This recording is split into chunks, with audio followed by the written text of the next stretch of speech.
Lumabas na ang huling survey for the year ng The Fourth Estate, isang GNN network special kung saan 5 araw bago mag-eleksyon ay magkaroon tayo ng ideya kung sino ang mga nangunguna sa senatorial balls. As of April 15 to 25, GNN's The Fourth Estate senatorial surveys, narito ang resulta. Ayon sa 2,400 respondents ng survey, mga dating pangalan pa rin ang mga umaarangkada sa ngayon. 5 pangalan ang naglalaban sa last 2 slots ng Magic 12. Ang 11th at 12th spot ay pinaglalabanan nila Manny Pacquiao, Willie Revillame, Camille Villar, Bam Aquino at Amy Marcos.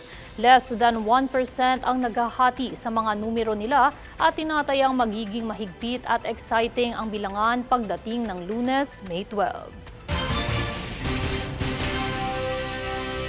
Umaaray naman ang netizens sa inanunsyong taas-singil ng streaming service na Netflix na magiging epektibo simula June 1. Ito ay kasabay ng pagpapatupad ng batas na nagpapataw ng 12% value-added tax sa mga digital services ng mga foreign companies sa Pilipinas. Mula sa monthly rates ng Netflix na 149 pesos para sa mobile plan, tataas na ito sa 169 pesos. Magiging 279 pesos naman sa basic na dating nasa 249 pesos lamang. 449 pesos na sa standard na dating 399 pesos at 619 naman sa premium na dating 549 pesos.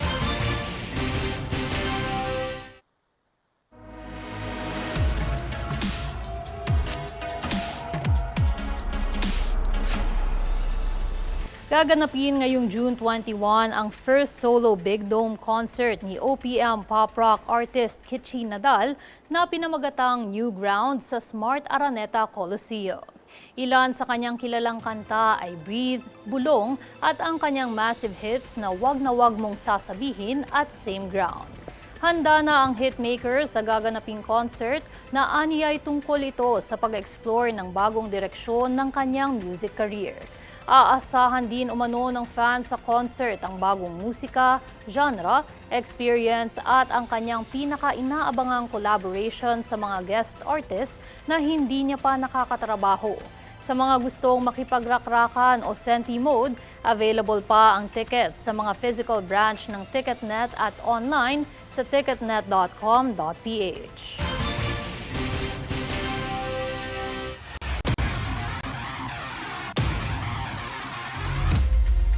Host ang San Fernando, Pampanga para sa FIBA U16 Asia Cup SIBA Qualifiers na magsisimula sa May 24 hanggang 30 sa Biren Z. Giao Convention Center kung saan magtutunggali ang 6 na bansa sa pangunguna ng host country Philippines, Malaysia, Indonesia, Singapore, Thailand at Vietnam. Matatandaang na-sweep ng pambansang kupunan ang lahat ng 5 edisyon ng kompetisyon kung saan wala pang talo ang Gilas Pilipinas Youth. Ang Gilas Pilipinas Youth ay pangungunahan ni L.A. Tenorio sa kanyang head coaching debut, kung saan unang makakalaban ang Gilas Pilipinas Youth ang Vietnam sa Mayo 24, 7:30 p.m. para sa opening day.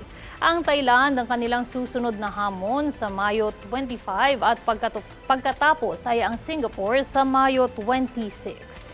Magkakaroon ng araw ng pahinga sa Mayo 27 bago makaharap ng Gilas ang Indonesia at Malaysia sa back-to-back days. Ang pangwakas na laro ay sa Biyernes, ika-30 ng Mayo, kung saan ang una at ikalawang ranggo ng mga kupunan ay maglalak ng sungay. Lahat ng laro ng Gilas pagkatapos ng opener ay lalaruin ng 7 p.m.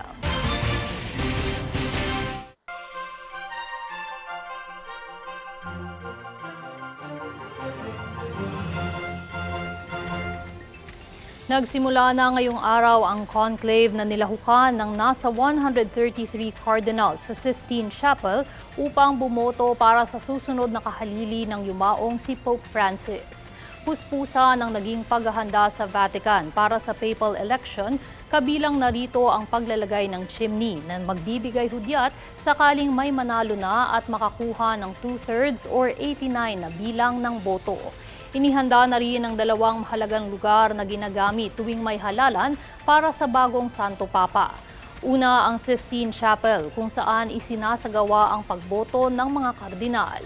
Pangalawa ang Room of Tears, isang maliit na silid sa tabi ng Sistine Chapel kung saan unang isinusuot ng bagong halal na papa ang kanyang puting kasuotang pampapa. Tinatawag itong Room of Tears dahil dito madalas nagpapakita ng emosyon ng bagong papa matapos ang kanyang pagkakahalal. At narito ang recap ng mga nagbabagang balita ngayon. Sa ulon ng mga balita, pagtatalaga ng medical team sa mga polling precincts, pinatitiyak. ICC naglabas ng ikalawang set ng ebidensya laban kay Duterte. Paul Lee nilinaw na walang kinalaman sa espionage ang kanyang mga biyahe patungong China. PBBM iniutos na imbestigahan ang depektibong airport bollard sa NAIA.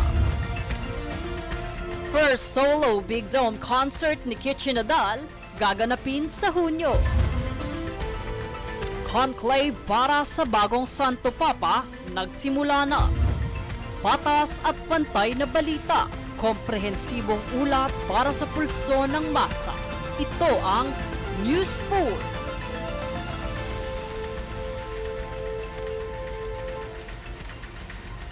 At yan ang pinakamainit na mga balita ngayong araw. Manatiling nakatutok sa aming mga ulat at updates sa aming Facebook page, facebook.com/Golden Nation Network at mag-subscribe sa aming YouTube account, youtube.com/Golden Nation Network. Ako si Mai Salazar at ito ang News Force.